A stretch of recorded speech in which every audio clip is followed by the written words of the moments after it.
Welcome to the show that looks at truth, fiction, and reality with a smirk.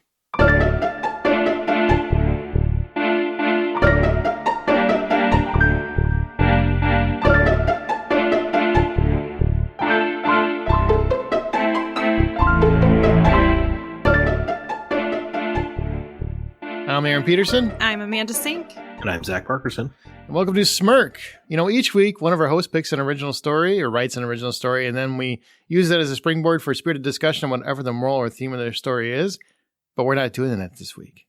This week, Stephen King has finally written in. He's answered our call to write in. He listened to us. He can't get enough of Smirk, Stephen King. That's it. Yep. We're done. Thanks. We've peaked. Thanks, Steve. We call him Steve. Yep. Yeah. Ooh, I accidentally deleted the emails, guys. I'm sorry. It's going to have to wait.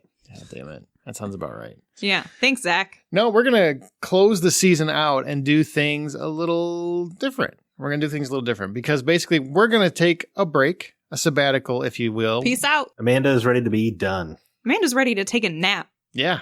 It's a lot of episodes. We did 50, I think 52 by the time this one comes out. 52, 53, something like that.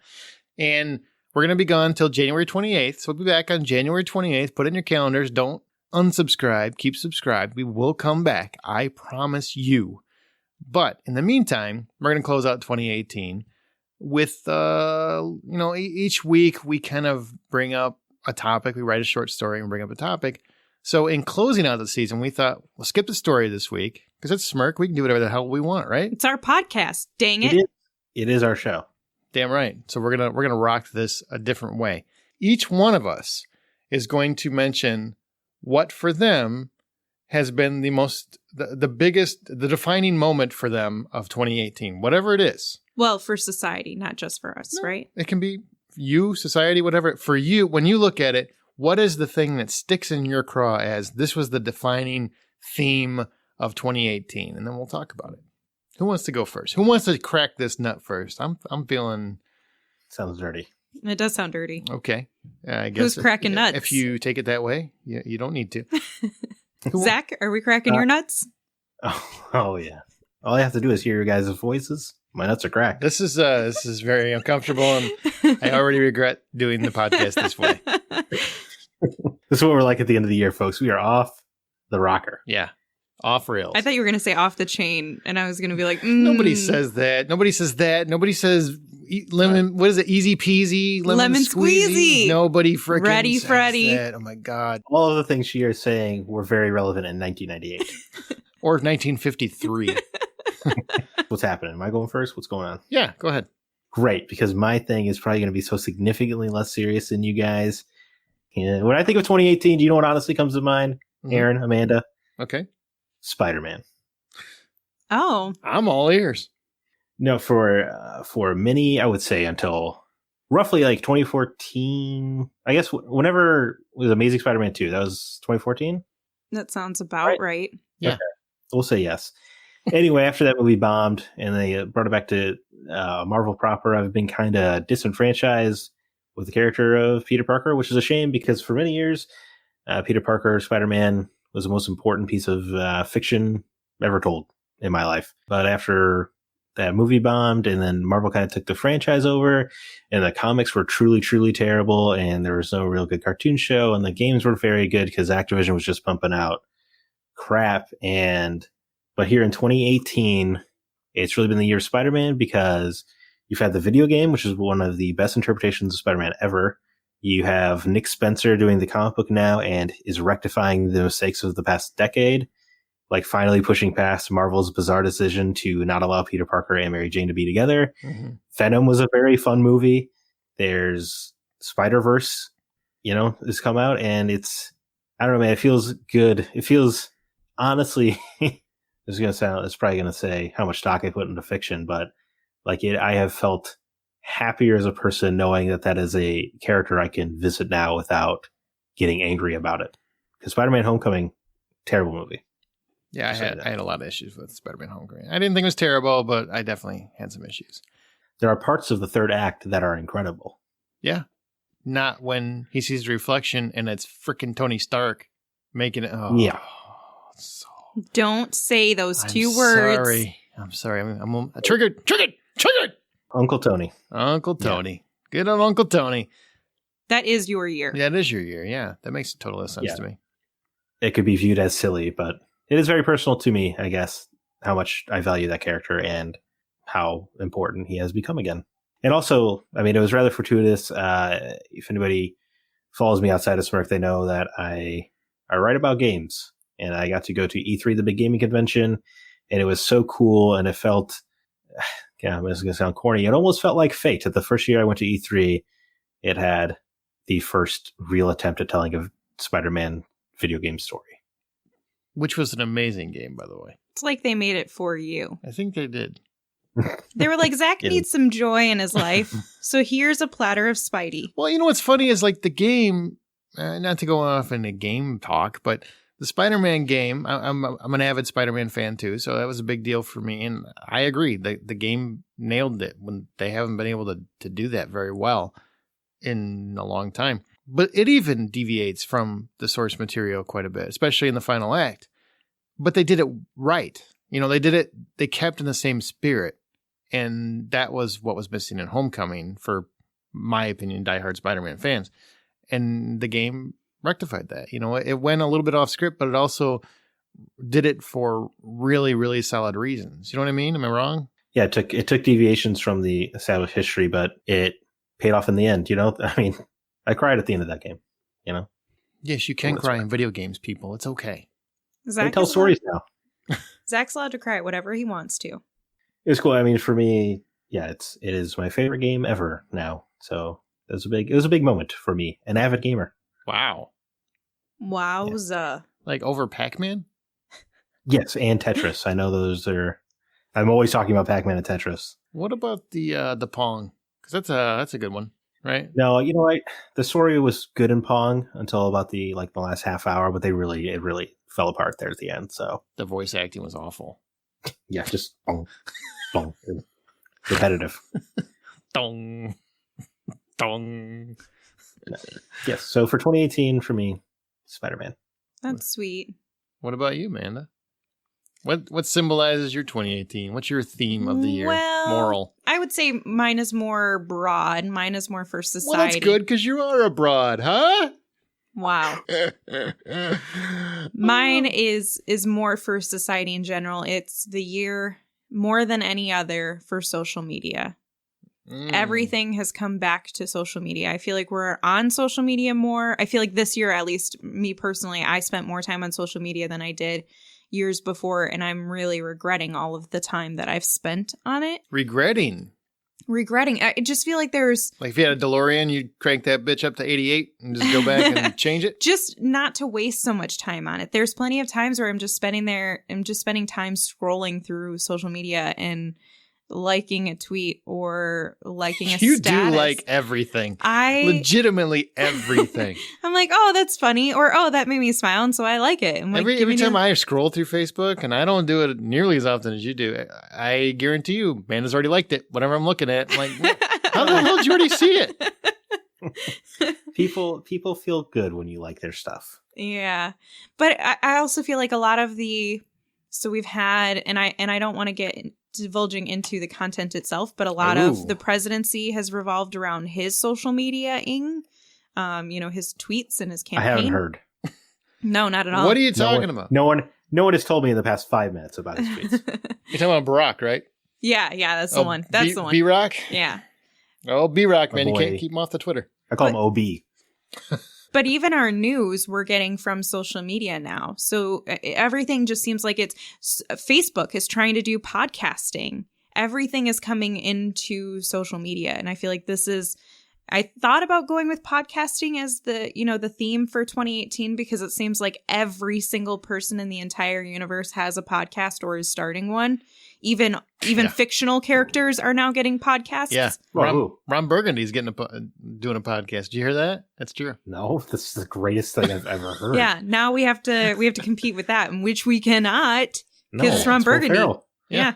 Hey, I think we can compete with Will Ferrell. Not Ron Burgundy. You know what? I invite Will Ferrell to write a story into Smirk. Oh, that would be awesome. He can read it. God, read it as Ron Burgundy. Oh, that would be amazing. As like a news report. And if he refuses, I'm going to do it for him. I'm going to do my best Ron Burgundy impression on Smirk and read a story. That would be amazing. And it'll be for Valentine's Day. For all the lovemaking you're going to do as Ron Burgundy? Exactly. So what do you guys think about this being, do you think this has been the most social media intense year that we've had, or does it not rank up there for a lot of you? Zach, I feel like you've even been more social on social media this year.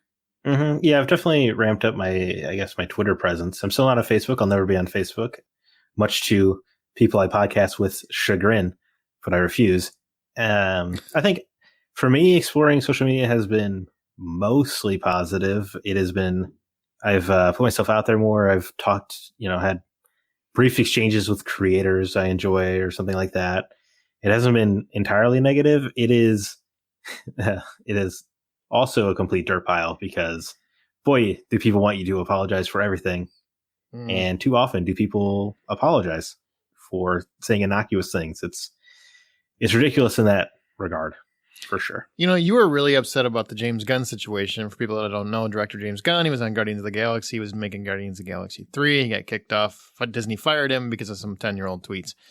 10-year-old tweets, people. Yeah. Don't get James Gunn out there. Zach was very, very upset about that. Now that the year is over and he's moved over to DC, he's got a writing and directing gig for Suicide Squad 2, I think. Are you more resolved to this? Like, this could be a good thing for DC characters, and you're more of I wouldn't say more of, but you are a DC fan, so did it work out in your eyes or no? Mm-hmm. I mean, I'm glad he's got work. And it is going to be a big boon to DC and DC fans. But my stance was always, if they didn't use the script, I wasn't going to see the movie. It sounds like they are going to use his script.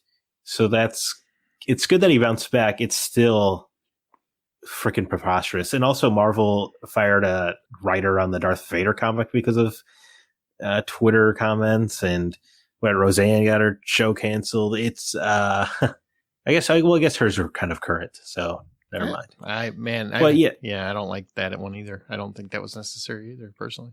No, it is ridiculous. It is ridiculous, and I still use James Gunn as a verb. Yeah, at work, like it's ridiculous what happened there, and especially with a company that launched a movie franchise around Robert Downey Jr., who was a little known for trashing hotel rooms and whatnot. It was a problem. I mean, insurance companies didn't even want to cover him. It's a really dumb thing. It does make me mad.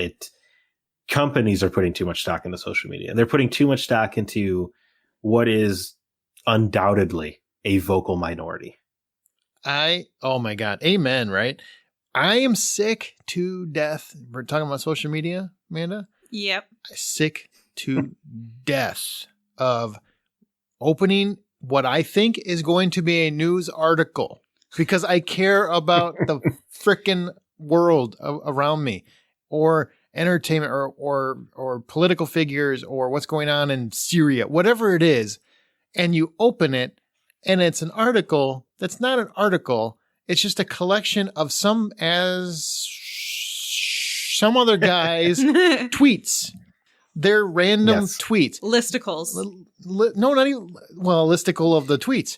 That is what you're telling me is news now, because 3 people said these things, or so-and-so blasts something on Twitter, and or so-and-so blasts some movie, and then you open it and they just said some random comment on Twitter. That is not news, people. That is not researching anything. That is not doing due diligence. That is not journalism. Zach, I know you appreciate this because I know you want to be a journalist. I don't like fake news. I hate using that. I'm sure hashtag fake news. Everybody hates that. I can't stand journalism that lazy, that uninformed, that preposterous. And it has gotten to the point where I would argue 70% of the stuff I open is that now. 70% easily to me. 70%. You know what the worst use of journalism is when you, in a whole article, somehow they get 12 paragraphs out of, Sean Bean says he would love to be in a Marvel movie. Well, you're telling me somebody wants to get a job? Whoa. Can't believe it. Yeah, that happens all the time now. Some random actor says they want to be in something. Yeah. That's gonna be a whole news story. Well, Idris Elba tweets, would love to, about being the new Captain America. Oh my God. I can't believe he would take that massive job. I'm so sick of social media. There are a lot of benefits to social media. There's, I want to stop you because you said it. You said it out loud. What?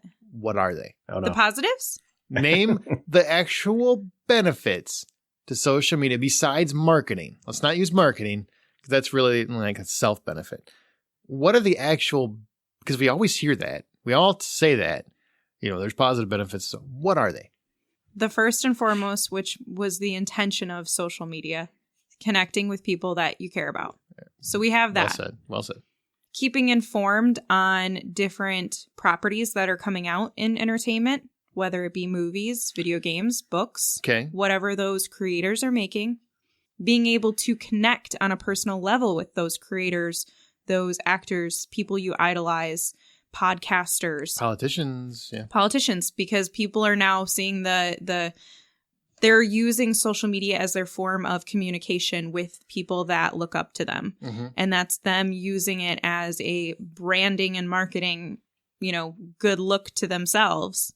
Good example is Dak Shepard, who responds to pretty much everybody on Twitter like a super nice dude for his podcast. Reminds me, I got to promote Smirk to Dak Shepard. Yeah, do that. Oh, that reminds me. Wouldn't it be cool if Dak Shepard was funny? That reminds me, I saw him in Chicago and he was hysterical. He actually, I got to say, I've been listening to his podcast, man. I don't want to tout somebody else's show, but I'll tout the dude's show. It's actually, he's turned into a very good podcaster. I love that he's accepted feedback from Twitter, I might add, from his listeners and improved himself. That's another benefit. I mean, he does get a benefit too. He's got an established name and he's married to a super popular actress. That helps. Doesn't hurt. If we had either one of those things, I think Smirk would be just blown up right now. Yeah. So if one of you could just bang a hot actor or actress, that would be great. I'll do my best. I'll take one for the team. That's good, because I think Zach would probably get more trouble than you would. Yeah. It's what the benefits of being single. Everyone has their famous fives. Yeah, yours is Stephen Amell. We know. Yep, sure is. He is definitely number one with a bullet. Okay, so those are the benefits. Any other ones you can think of? Let's see. Because you know what I see? I see, as the year has gone on, less and less connecting, more and more bitching and moaning. I have seen less politics, actually. I don't know if I just phase those people out or what, but I haven't. Somehow there's a word in there that's like, there's words that are just filtered out of I have unfollowed or unfriended a lot of people. You can mute words. Yeah, you can. Muted some words. Yep. I have muted some words myself. I muted Trump.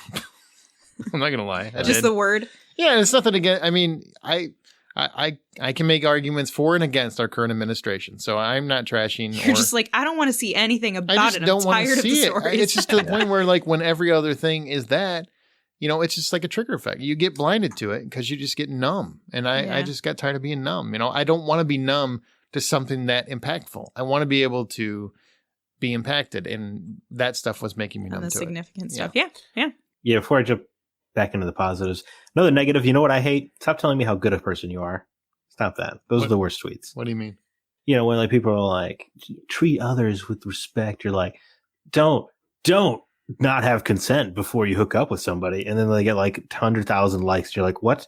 They said the common sense. People like that. They're not a hero.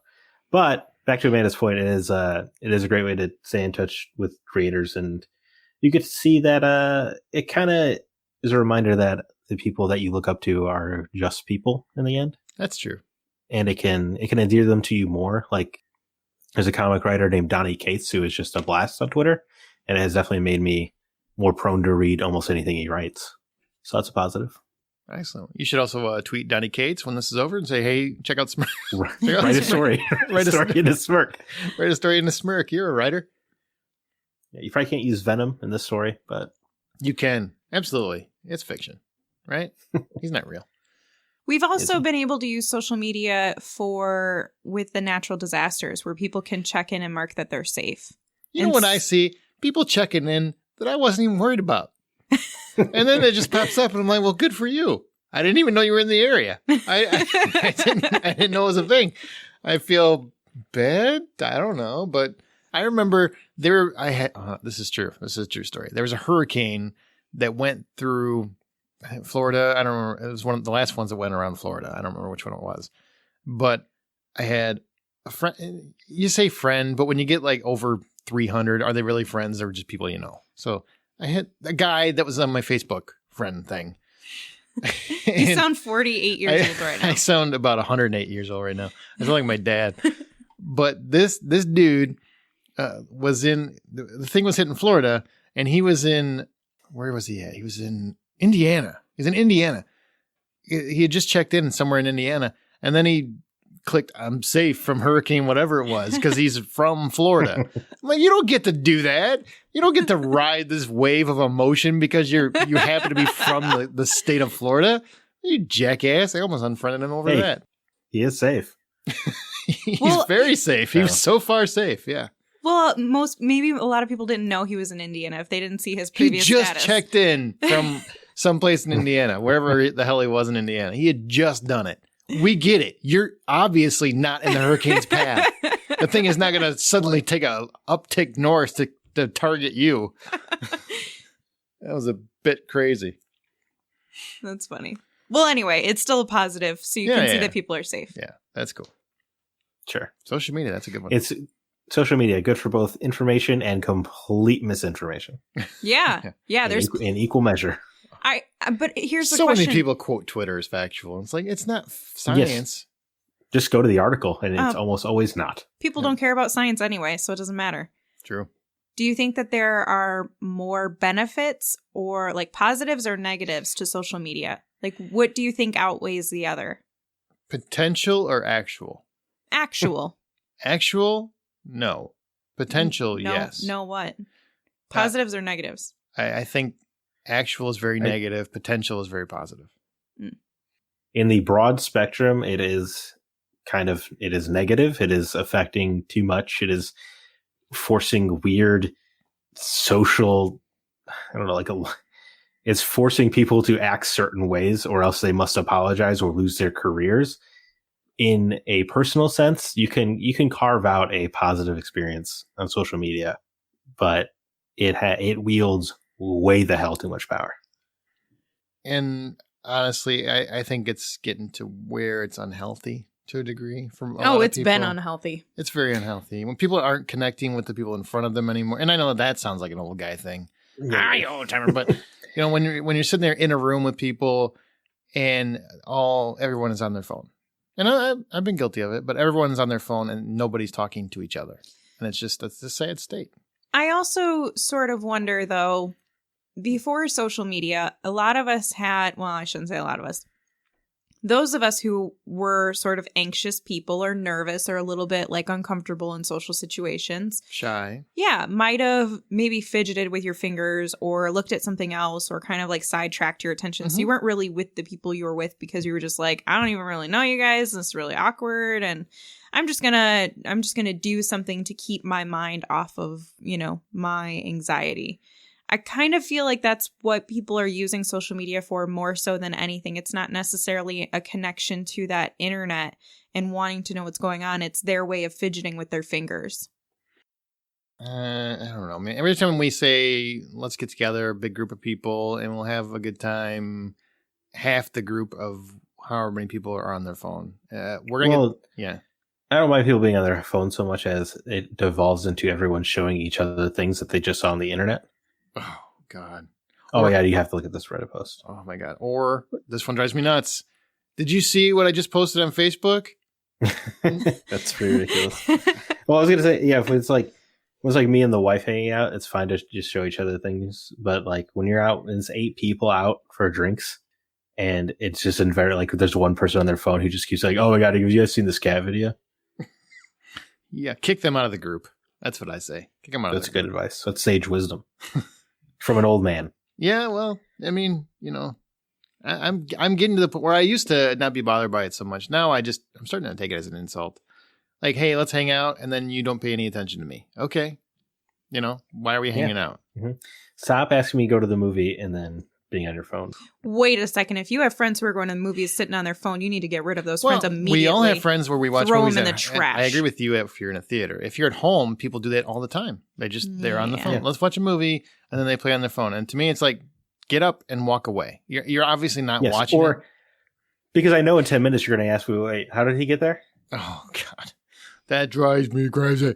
What happened? Well, I was paying attention. I just didn't understand. No, you weren't paying attention. I promise you. Wait. How did Thanos snap his finger? He doesn't have all the stones. He got the stone an hour ago. He got all of them over the last hour. Where you been? This is the movie you're just watching. What does this mean when he snaps his fingers? What, is that going to do something? Weird. Yeah, it means hopefully you get dusted. So, Aaron, what's your story of 2018? Oh, or theme? So it's really an overall Smirk. theme. Smirk, yeah. Smirk overall. It's too much on my plate. Too much on my plate. I'm sure a lot of people can relate to that. It's been a year where I need to learn to say no to things or to take things off my plate and commit to it. But I always feel bad. I always feel responsible. I feel obligated. I feel like Zach's last story. I feel like the family dinner, it's just like, well, I got to show up. I got to do these things, and at one point it was April and May for a 2-month period, I was doing 5 podcasts at the same time. And it was stupid. And I should have just been smarter and said, no, I'm not going to do that. And in your busiest work time. Yeah. And it was one of my business work times. So I was like slammed. I had absolutely no free time. And it was April and May. Now, if you're in California, that's just like 2 months, right? You got 10 months to play and have fun and everything. In the Midwest, you only get like 6 months where you can go outside to begin with. And I wasted 2 of them indoors. So it was like a big deal. And I wasted 2 months of my life doing that stuff. And I don't want to say wasted because I enjoy doing it. Smirk has been great. Hollywood Outsider, great. Beyond Westworld, Blacklist, all the stuff I was doing was great. It's just too much on my plate. And I needed to actually be able to say, I can't do all of these things at once. And I did close one remake this movie where I shut that down because I needed one thing off my plate. But it's been we were on that sometimes. Yeah, you were on that sometimes. It's been a year of every month feeling I have too much on my plate. And I keep taking things off it and somehow something else stacks onto it. So I don't know what the solution to that is, but that's how I felt. Almost overwhelmed for a lot of the year. What about you guys? Did you feel that at all? Hills, yeah. I've gotten to the point where I'm just tired. I'm literally just tired. I could sleep 9 hours and it doesn't feel like enough. It's just like I'm just exhausted because 2018 has kicked my butt. I'm ready for a break, and it's really hard for me to like sit down and actually take a second to say, Amanda, you need to take a break. You need to just step away from your stuff. You need to stop trying to do something because I always want to do something. Like I started the new year and I was like, oh, I'm going to watch every Jake Gyllenhaal movie in his catalog. And then in by the way, weird. Each year I was going to do a new actor. No, I get it. Just a weird thing. 2019 was going to be Tom Hanks. If I can't do Jake Gyllenhaal, I definitely can't do Tom Hanks in 2019. That is a bold step forward because you're going from like 20 to 80 or something. Yeah. 32 or something like that for Gyllenhaal. And how much does Hanks have? I don't know. Gotta be 80. Yeah. He's got to have 80 credits by now. It's a lot. So he's definitely got Dragnet. I saw that, Strebeck. We're just in time. We have stumbled onto a major crime. They got the girl all frightened. That's not nice. I think she is the subject of a sacrifice. Sorry, I got a little. Wild Wild West, Jim West, Desperado, Rough Friday. You don't want that. It's a different movie. It is a different movie. Yeah, I have like better movie. 28 movies left for Jake Gyllenhaal in the next. You started with how many? 32? Yeah. Jesus. He also added a couple throughout the year, so that wasn't fair. Wow. But, yeah. That seems like you can't commit. Yeah. Well, and then I've got school full time and trying to just barrel through getting my bachelor's degree. I took classes over the summer. I took 9 credits over the summer in a 8-week period, and I really shouldn't have done that. Took some, just took on 3 podcasts, this year throughout 2018. Yeah. I took on a charity. See, too much on your plate. Yeah. Yeah. But it was all stuff that I wanted to do and that I didn't want to give up. And then, it was just one thing after another where I signed up for something. Even just recently, I signed up to volunteer to do something. And it was like, you have 5 days to read all of these portfolios from 9 teachers and grade them. And I was like, crap, I forgot about this. Forgot I signed up till I got the email that was like, you can pick up your portfolios today. You know what? Just kind of give them a good look-see. You'll be all right. Skim through it. It's only somebody's career. It's fine. What is it for? Like Golden Apple? You're voting for Golden Apple? It's an award for teachers. Vote for the lady. They're almost all ladies. Pick the one whose middle name is Marie. Also, they don't give you their names or their gender. Great. That's all of them. Yeah, that's every white woman in America. Literally, that's my either middle Marie name. or Anne. Those are the 2 middle names. Yeah, or Lynn. Sometimes there's some Lynn's. I don't know very many Lynn's. Vote for a Lynn. If there's a Lynn there, go for that one because she stands you don't up. see their name. Exactly. Well, you just pick the 3rd paper you pick up. There you Okay. go. Yeah, they're numbered. They're all so that way they're 3rd anonymous. time is the charm. All right, number 23. Solve You're it. your problem. Zach, what about you? Do you feel like you got too much on your plate, or you're just like, I'm good? Oh man, I'm chill as hell. You guys whining about?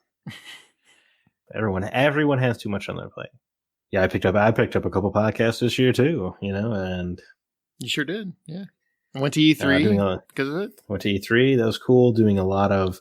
Yeah, I know that's like the biggest like first world problem ever, right? But I get a lot of codes for video games now, and obviously people want you to provide coverage. And the problem with that is video games much longer than say a film or a TV show. True story. Instead of 2 hours or 13 hours, you're looking at 40, 50 hours. So, and think about this, like, right? Oh my God, he plays video games. What a shame. Think about you're 3 hours into a game that's 60 hours long, and it just sucks. And it is, you feel like you are wasting your time, but you've got 57 hours to go. Do you have to finish it? It like if it's a story-based game, it feels pretty messed up to not finish the story. There are games where you just have to throw in the towel, like Red Dead Redemption 2. I was never going to finish that game ever.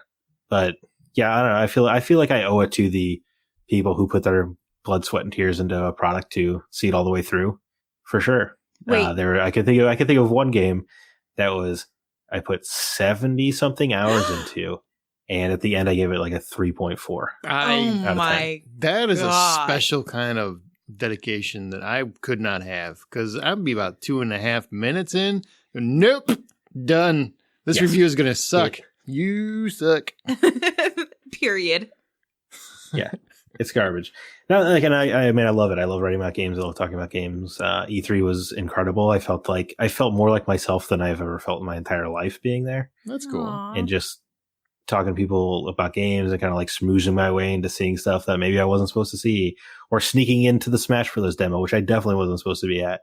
It felt great. Like Amanda said, and less so, Aaron. It sounded like you put some things on your plate you weren't totally into, but Amanda, it sounds like, No, I wouldn't. I wouldn't say that. It's just too much on my plate. I mean, I'm into them. You can't be into everything at once. That's really the biggest problem.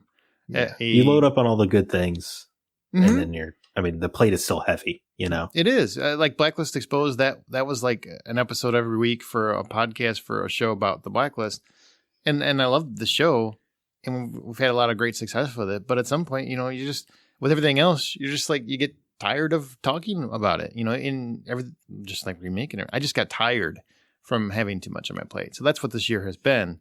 Feels like, what can I do to take some things off my plate so I can lighten the load? And then you take something off and then something else comes up, but it just seems like it lands on the plate. I didn't invite it. It just lands there and you end up doing something with it. Right. Also, friends, stop trying to hang out with me. I don't have time anymore. That's another thing. Stop making... Right? You start missing that stuff because you're like, what? I'm missing like fun opportunities to do stuff that, maybe not as fun as hanging out with your friends. Yeah. Or you're like, you go out for drinks for a friend's birthday and you're like, I got to leave early, even though I've had like 3 shots. Yeah, because I got a podcast at 9 a.m. So I'll see y'all later. And they're like, wait, what? You got to do what? You have to work in the morning? No, but it's unpaid. It's got unpaid stuff. work. Don't worry about it. It is work. You're just not making a bunch. Yeah. Or any. Very little. All right. Well, I think that's going to do it for this Year. this year, right? This year kind of wrap up. Mhm. This is heavy. This is a lot more laid back, casual episode than we've ever done. Normally, we try to keep it light and tight, as we like to say. So Do we? Yes. We like to say that? we just started Light. Oh, saying I like it. it. Both light and tight. In 2019, we're gonna keep it lighter and tighter. You like Yes, that? we'll always be getting tighter. You know what I'm saying? Practice you can those look for- Kegels. January 19th. You can look No, January 21st, 28th. 28th. January 28th. We don't even know when Stop we're coming back. confusing them. January 28th. The Smirk podcast will be back January 28th. Please, in the meantime, tell your friends, share your favorite episode. Find in the catalog what your favorite episode was, and let your friends know. And we're hoping, Zach, how do you want to tease this? I guess. I want to say follow us on Twitter. Keep us in your social media minds as we take this break, because we're not resting on our laurels. There is a special project that we're putting together. It'll come out in January sometime, and look for more information there. I will say, when you write a bunch of stories, wouldn't it be nice to read them? There you go. Take from that what you will. That's a tight tease right there. Oh, and light. Definitely light. Definitely light. Yeah. Definitely light. As the show goes, when it comes back, we will occasionally pick listener stories to read and discuss on Smirk. If you want to have yours read, email it to mystory@smirkpodcast.com. You can join the conversation by joining our Facebook group, follow us on Twitter @SmirkPodcast, and use the show's hashtag Smirk. Remember, please share your favorite episode. That's our challenge to you for the 4 weeks we're off. Share your favorite episode on your social media outlets and get people to check out the show. We would greatly, greatly appreciate it. Thank you so much. What's your favorite episode? Mine? Yeah. Do Do you have one? Oh yeah, I do. It's Scream Like the Night. I'll make you scream like the night you died. I'll make you scream like the night you died. Yeah. That's my favorite. That's my favorite too. That's my favorite too. Oh my gosh, consensus. Sweet. Let's try and that's the goal in 2019 is to top that episode. I don't know how. You can't top the title. You definitely can't top the title. You can't top how we came to that title. That's the best part. Literally. Oh, Amanda, you went too far. Well, guys, this is it. January 28th, we're coming back. We're looking forward to talking more about randomness and random things and telling some stories. Thank you all for being here. Anything you guys want to say in closing? Can we all say on 3 Happy New Year? No. No, Please? we're not going to do that. That's, Come on. That's ridiculous. We're not going to do it. Happy Amanda. holidays? We're not going to do it. Happy New Year? As you write your own life Happy story. New Year! Nope, we're not doing Hey, it. I didn't give you know what my message is? Aaron, thwip, Oh, Spider-Man. Spider-Man, because that was the year. I got That's it. his onomatopoeia when he shoots his web shooters. When you read a comic, Jeez. Okay. I even knew. As you write your own life story, always remember to tell it with a smirk.